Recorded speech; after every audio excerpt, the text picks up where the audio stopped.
It was winter on the island of Sodor. Peter Sam puffed nervously along the line.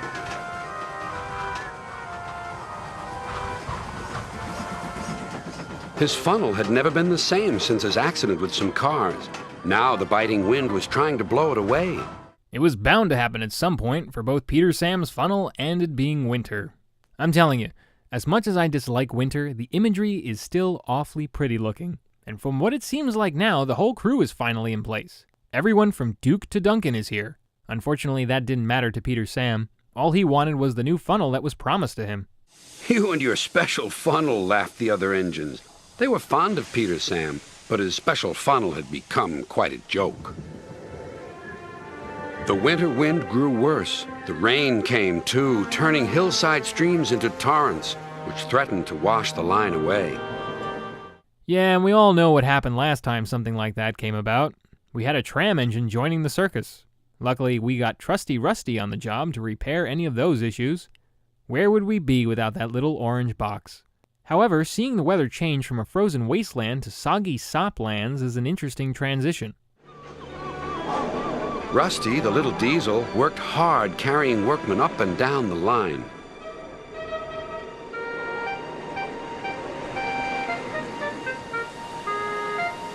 They were removing branches and leaves so water could flow away.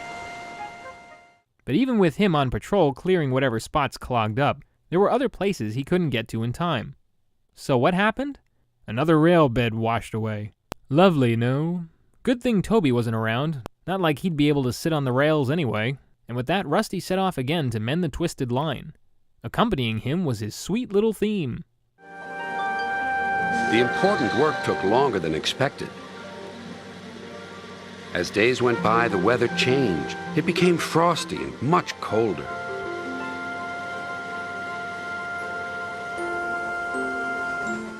And although the surrounding background is warm-looking, because there's not a whole lot of snow, you would be wrong. There was still plenty of frosty crap hanging all over the place. I swear, when the winter season is like that, it is the worst. It's deceiving. It looks great to be outside when it's all sunny, but once you step outside, you turn into a steam sickle. What a ball-tard of a season. Peter Sam wasn't fond of it either after what came next. There's something hanging from the roof, shouted his driver. Peter Sam came out of the tunnel a different-looking engine. He no longer had his funnel. Here's what hit you, Peter Sam, called the conductor. How did the production crew get the prop to stay on the hands of the figurine? Imagine just holding something on your wrists like that in real life. It looks really awkward. Also, this is Rheneas' tunnel Peter Sam just came out of, which also was the one Duncan decided to play gopher with. That tunnel is no bueno in my eyes. Stay away from that sorry structure. What is it with tunnels in this universe anyway?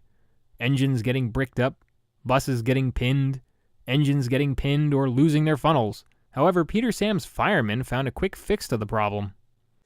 We'll use that instead of your funnel. At least it'll help control the smoke.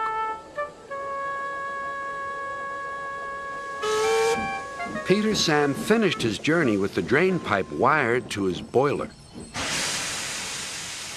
The other engines laughed. All right, cut it out, guys. Especially you, Sir Handel. If you treated the rolling stock better, Peter Sam would have never had a wobbly funnel to begin with. I'm more surprised at Skarloey.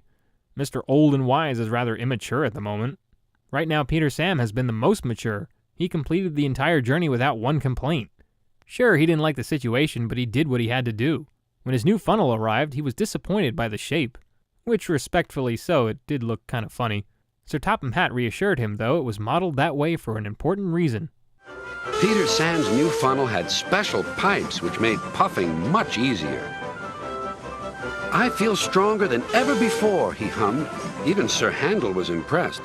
I can't understand it. Peter Sam just seems to stroll along the line. He makes work look so easy. The engines don't laugh at Peter Sam's funnel now. They wish they had one like it. And in this case, I'll quote Gordon for once and say, poop, poop, poop, serves you right. The underdog will find a way to make it to the top, and when they do, no one knows how to react. And that's exactly what happens here. Who cares if Peter Sam got a flat-faced funnel? He's gone from an average Joe engine to a better-than-average Joe engine. And that's what's great about this story. And for once, we finally feel like the story is being told in a correct order, and no other questions on the plot. This time I just didn't understand Skarloey's behavior. I'm not saying old engines can't tease, but they should know when to speak up when it goes too far, and Skarloey said nada. For locations, the places here all remain familiar. The difference is in their look, being that this is the first time they had been shown in the winter weather. However, this is shown not to be a heavy winter because the amount of snow lying around is nowhere near the volume that was shown to collect in the main standard gauge lines. The nicest of the bunch was the Sodor Castle Causeway. However, the main staples to the entry were the Haw and Dory line, with Rusty mending the bridge, and Rheneas' tunnel, where Peter Sam's funnel gets knocked off. The compositions played in the story start off with Rusty's theme, which is always a calming one. Then Peter Sam's as he puffs home with his drain funnel, and then the chase theme rears its head once Peter Sam has his official special funnel. Next episode is Steamroller. Thanks for watching.